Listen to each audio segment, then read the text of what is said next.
Just finished a run. Now it's on to Heroes of the City of Man, pages 147 to 157. Here we go. Son of Pain, Homer, the Odyssey. Odysseus, Latin name Ulysses, is one of the enduring figures of Western literature. Prominent, though not central, in the Iliad, he is a main character in the Odyssey, and his exploits are mentioned in Virgil's Aeneid. Later he appears as one of the most famous shades in Dante's Inferno. Alfred Lord Tennyson devoted several poems to his adventures.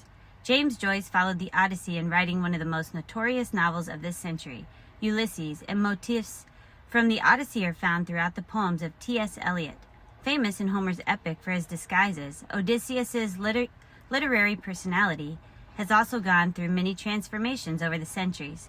Tennyson's aging Ulysses, for example, complains how dull it is to pause to make an end, and urges his comrades, "'Tis not too late to seek a newer world." This Ulysses is a very Victorian Ulysses, aching to explore the far reaches of the world, to pass through the arch of experience, wherethrough gleams the untraveled world, whose margin fades forever and forever when I move, perhaps even to establish a colony on some African coast. This, by contrast, is how Homer begins. Sing to me of the man Muse, the man of twists and turns, driven time and again off course. Once he has plundered the hallowed heights of Troy. Many cities and men he saw and learned their minds. Many pains he suffered, heartsick on the open sea, fighting to save his life and bring his comrades home. But he could not save them from disaster, hard as he strove. The recklessness of their own ways destroyed them all. The blind fools, they devoured the cattle of the sun, and the sun god blotted out the day of their return. Launch out on his story, Muse, daughter of Zeus. Start from where you will, sing for our time too. As these lines make clear, Tennyson's questing, restless, exploring Odysseus is not Homer's Odysseus. Like the Michael Douglas character who goes berserk when he gets caught in an endless Los Angeles traffic jam, Homer's hero is just a guy who wants to get home to his wife and kid. Homer's second epic tells a story that begins in the aftermath of the Trojan War.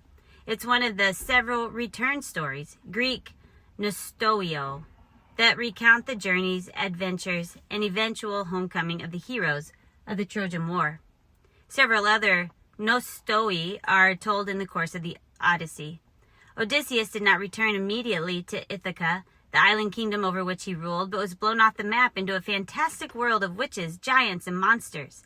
Because of his delay, the men of Ithaca competed for the hand of his wife, Penelope, each hoping not only for a new bride, but to displace Odysseus from his throne. The suitors spend their time at Odysseus' house, slaughtering his animals for meals and drinking his wine. Telemachus, Odysseus' teenage son, does not have the strength or experience to protect his mother and his wealth from Penelope's suitors, so all must wait for the eventual coming of the king. Finally, Odysseus arrives in Ithaca, rescues his wife, avenges himself on the suitors, and restores order to his kingdom. Because the Odyssey tells of a hero's return from the Trojan War, many of the characters of the Iliad reappear.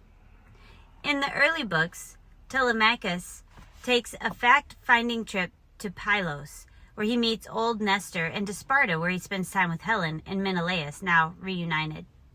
On his journey to the underworld, Odysseus encounters three of his old comrades in arms, Achilles, Agamemnon, and Ajax. Throughout the epic, moreover, there are references to events of the Trojan War and to the fates of other heroes who returned. Structurally, the plots of the two epics are closely parallel. In both, the hero is most conspicuous by his absence. Achilles spends a good bit of the Iliad sulking in his tents, and Odysseus is not at home where he is needed. In both, the hero's friends and comrades suffer by his absence. In both, the hero's return means terrible destruction for his enemies. Closely connected as the two epics are, striking differences are also evident, in part because the heroes confront different situations. On the battlefield of Troy, Achilles could rely on his superior strength and skill to mow down the Trojans. Each battle in the Iliad is a face-off between two heroes, and the fittest survives. Such tactics simply will not work when you are dealing with Cyclops or Cyclops and Sirens, or trying to steer between the man-eating Scylla and ship-swallowing whirlpool, Charybdis. More than once, Odysseus considers or tries to fight his opponents in the Achillean way. As his ships pass by Scylla, whose 6 heads poke out from a cliff to devour men, Odysseus puts on his armor and takes a spear in each hand. But it does no good. While everyone is staring in horror at Charybdis, Scylla snatched 6 men from our hollow ship. The difference between the wartime and post-war situation finds a parallel in recent history. From World War II to 1989, America's overall military strategy was simple: stop the Soviets. Now that we no longer square off against a mighty opposite, we have other, equally serious obstacles to overcome. But our methods must be more discriminating. So also, Odysseus' journeys take him to remote mythical lands where the struggle is with magic and monsters, rather than with other warriors. Monsters and women, and often goddesses, are dangerously seductive. Women appear infrequently in the Iliad, though their appearances are significant for various reasons. But women so dominate the action of the Odyssey that some suggest that it was written by a woman. Not only do women characters appear frequently, but they are strong and individual personalities. Penelope has wit and cunning to rival her famous husbands. Circe and Calypso both possess powers that challenge the hero. And Nausicaa, the princess of the Phaeacians, is like her mother, Arete, a formidable character. Women are far from being mere window dressing for the manly action. In fact, women such as Penelope and Circe are clearly superior to the majority of dim-witted and barbarous men around them. This does not make the Odyssey a feminist tract, and it does not even mean that the women are portrayed in an especially positive way. As we look carefully at the text, we shall see that there is more than a touch of Hesiod in the Odyssey. Subtle tacts are needed to navigate this world, and Odysseus is a man for the job. As Douglas Frame has pointed out, there is a linguistic connection between the Greek word nostos, meaning return, and the word for mind, nous. Strength is not enough. Only a man whose mind is fully engaged, who does not forget what he is and where he is going, who is full of cunning, or metis. Only such a man will be able to survive and triumph over the dangers of a post-war world. Odysseus is precisely such a man, a different kind of hero for a different time. Achilles bursts into the first line of the Iliad in a blazing rage. He is made for war and little else. He cannot suffer in silence. Odysseus, by contrast, is a man of twists and turns, who wears disguises and assumes false identities, who adapts himself and waits patiently for his opportunity to strike. Odysseus, for all his prowess in battle, is a man of cunning words. As Helen says in the Iliad, Odysseus looks most noble when seated, in the posture of deliberation and storytelling. In the climactic books of the Odyssey, he returns to the house disguised as a beggar, and has to endure the mockery and physical abuse of the suitors before the moment arrives for his vengeance. Homer's Achilles assumes a disguise, much less enduring torment from lesser men, is all but unimaginable. Charles Siegel has brought out the difference between Odysseus and Achilles by attending to the use of the Greek word kleos, heroic fame, in both epics. For Achilles, kleos and nostos, fame and return, are exclusive of one another. If he chooses to go home, he gains no glory. If he fights for glory, he will never return home. This is not the case for Odysseus, who achieves glory by his return. Odysseus' method for achieving glory likewise differs from Achilles. When he finally reveals himself to the Phaeacians, Odysseus identifies himself as Odysseus, son of Laertes, known to the world for every kind of craft. Dolos, my fame, kleos, reaches the skies. As Siegel points out, a woman can be expected to use a doloi, deceptions, for her kleos, but a hero should win his kleos in fair fight on the battlefield. Such would be the case if Odysseus faced other heroes like himself. Faced as he is with superhuman monsters and often with women and goddesses who are masters of dolos, Odysseus' only successful response is to spin more intricate doloi. As in the Iliad, Homer continues to be concerned with order and disorder. The Iliad shows that men at war become something less than human. They slip down the chain of being to the level of animals, and when the men act like animals, there is no possibility of order among them. The Odyssey moves away from the chaos of war toward a restoration of order, especially the order of the household. Homer is showing the kind of character required to establish and maintain order. Not fleet Achilles or even patriotic Hector can bring peace. It takes the wiles and cunning of an Odysseus. In structure, too, the epics differ. The Iliad could have been composed by Achilles, who speaks straight on. There are few digressions from the simple storyline of Achilles' rage. The Odyssey is more intricately woven, beginning with 4 books in which Odysseus does not even make an appearance, the so-called Telemachy or Telemachie, because of its focus on Telemachus. The poem then moves to Ogygia, where Odysseus is exiled with Calypso. Books 5 through 8 describe Odysseus' departure from Ogygia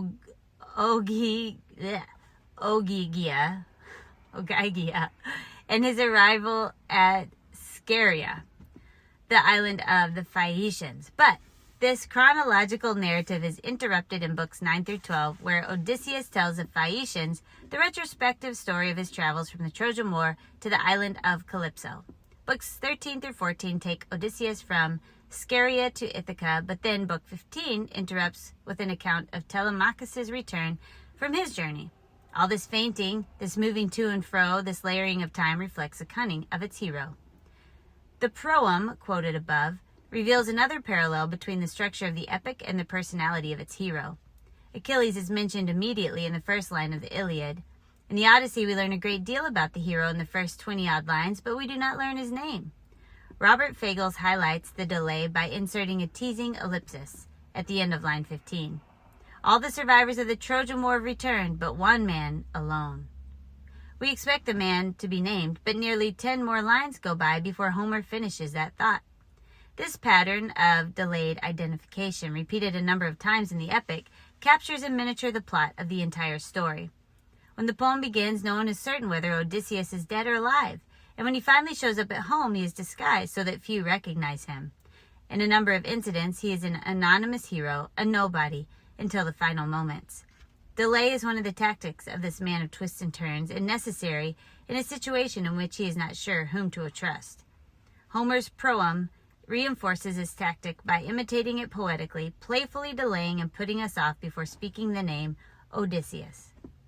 In our study of the Iliad, we frequently noted the contrast of city and war camp, which with the no man's land of the battlefield are the main zones in which the epic takes place. The battlefield is the space in which men achieve lasting glory and honor in the individual combat with their enemies. When Achilles does finally fight, it is not out of regard for the collective needs of the Greek armies, but because of a very personal grudge against Hector. The Odyssey is much more concerned with the proper order of the house, Greek oikos, and city, Greek polis. As the opening lines show, the epic is not about a lone adventurer, but about Odysseus as a leader of a crew. Odysseus' comrades failed to achieve their nostos because they are foolish. They lacked nous. Consistent with this concern for the proper order of social life, much of the epic takes place indoors, inside the halls at Sparta, Phaeacia, or Ithaca. Odysseus recounts his adventures after sharing a feast with the Phaeacians, and even the final slaughter of the suitors takes place within Odysseus' palace. Odysseus, unlike Achilles, is needed not merely to achieve his personal glory, but to restore proper order to his kingdom. Odysseus' Aristeia occurs not in the field where men win fame, but in the hall of feasting. Geography symbolizes this concern for justice and order. The Iliad takes place entirely on the seashore during a siege before a strongly fortified city. Odysseus' adventures are those of a seafaring hero, and many of the obstacles to his return are obstacles thrown up by the sea, heartsick on the open sea, or by Poseidon, the god of the sea, his main divine adversary. The sea and its deity thus become a symbol of the chaos that Odysseus must overcome and tame in order to return.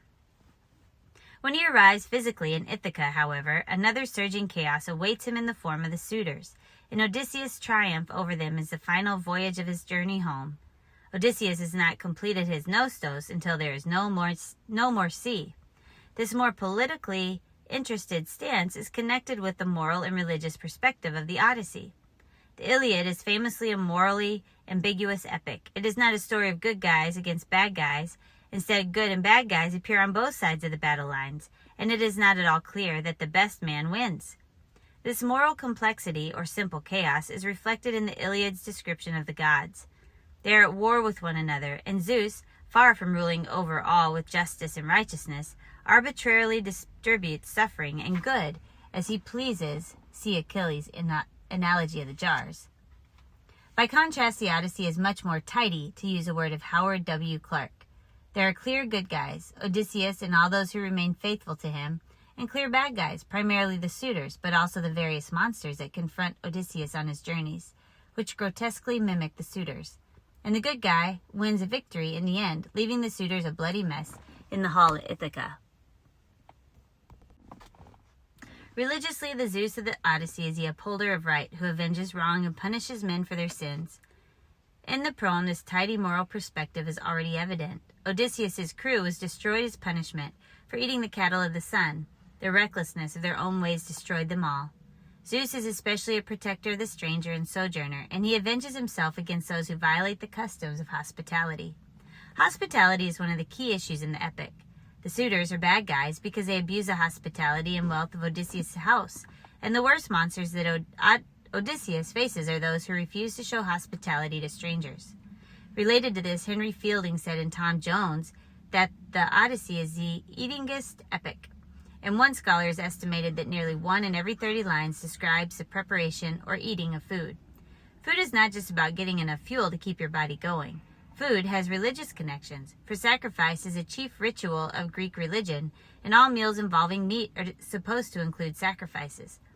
Food is connected with social life, for the feast is a model of peaceful and harmonious community, and food is connected with morality and sin, for Odysseus' crew gets into trouble mainly because they eat the wrong things. Food provides a moral and religious standard by which characters are judged. This emphasis on food is fitting for an epic that focuses on a man who insisted in the Iliad that dinner should precede battle, a hero who says that his stomach is a tyrant. When we look at the theme of hospitality more carefully, however, doubts about the theological tidiness of the Odyssey begin to arise. Zeus, I have said, is a protector of the stranger and the defender of those who show hospitality. Well, sort of. Through most of the epic, this is the case, but there is a strange scene in Book 13 that calls us into serious question. The Phaeacians have welcomed Odysseus among them, bathed, robed, and feasted him, and after listening to his tales of woe, have sent him in a magical boat back to Ithaca. One cannot imagine a more hospitable crowd. Yet, as a Phaeacian ship returns home from Ithaca, Poseidon is angry that they have helped his archenemy. Odysseus and he decides to crush that fine Phaeacian cutter out on the misty sea. And just to make sure that the Phaeacians do not have another chance to show hospitality, he will pile a huge mountain around her port. One would expect Zeus, protector of strangers, to object. Instead, he suggests a better way of getting even with the Phaeacians. Here's what seems best to me. As the people all lean down from the city heights to watch her speeding home, strike her into a rock that looks like a racing vessel just offshore. Amaze all men with marvel for the ages, then pile your huge mountain round about their port. Promoting hospitality is all well and good, but when hospitality offends the honor of another god, that's just too much. Zeus has not changed all that much from the Iliad. He still pours out woes from his jars with scant regard for justice or right. Further, though Odysseus is a different kind of hero from Achilles, the heroic ethic still shapes his behavior. Odysseus triumphs after and through suffering, but his triumph is still a heroic triumph. The attention given to Odysseus' name and identity indicates this. Odysseus is given to deception and disguise. He hides his name and delays identify himself.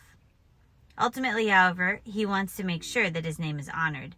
When the Phaeacians suggest that Odysseus is too much the merchant to participate in games, Odysseus reacts as Achilles would.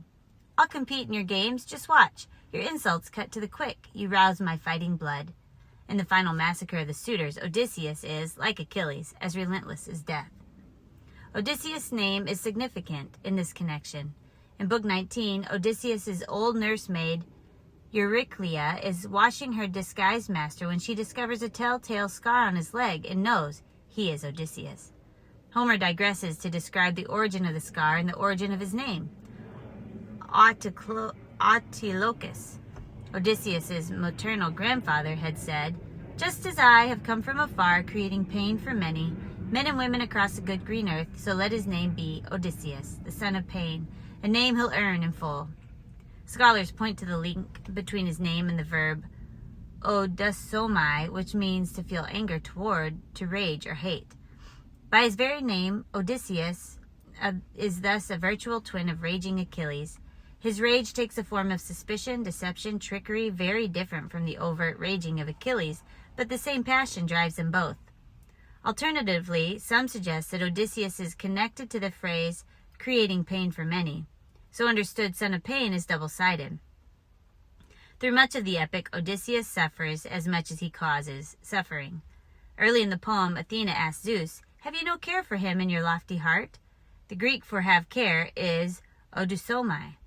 George Dimmock renders this, "Why do you, Odysseus, him, so, Zeus? Much pain as he has suffered," we are told. The first time we see him, in Book 5, he is staring out to sea from Calypso's island, weeping for the wife and land he cannot reach. And while he is among the Phaeacians, the songs of his exploits of Troy, performed by that Phaeacian bard Demodocus, make him weep. Yet his willingness to suffer pain is a strategy. For all the while he suffers, he is waiting for the moment when he can turn the tables and make his foes suffer. In all this, Odysseus is an unusual hero, but he has not abandoned the heroic ideal, though he may suffer playing nobody for a time. The goal is to become somebody, even if he must severely Odysseus others to do it. A scarred hero comes somewhat closer to the Christian view of heroism than the scarring hero of the Iliad, Achilles. Yet even as a suffering hero, Odysseus is not Jesus. He does not crush the serpent's head by his suffering into death. He suffers until he has the opportunity to crush heads. Odysseus is identified by his scar, but he received the scar during a hunt. The Odyssey, despite striking differences with the Iliad, is still a Greek heroic epic, and Odysseus is still a Greek hero. We should not expect to find in it a model of Christian heroism or patience.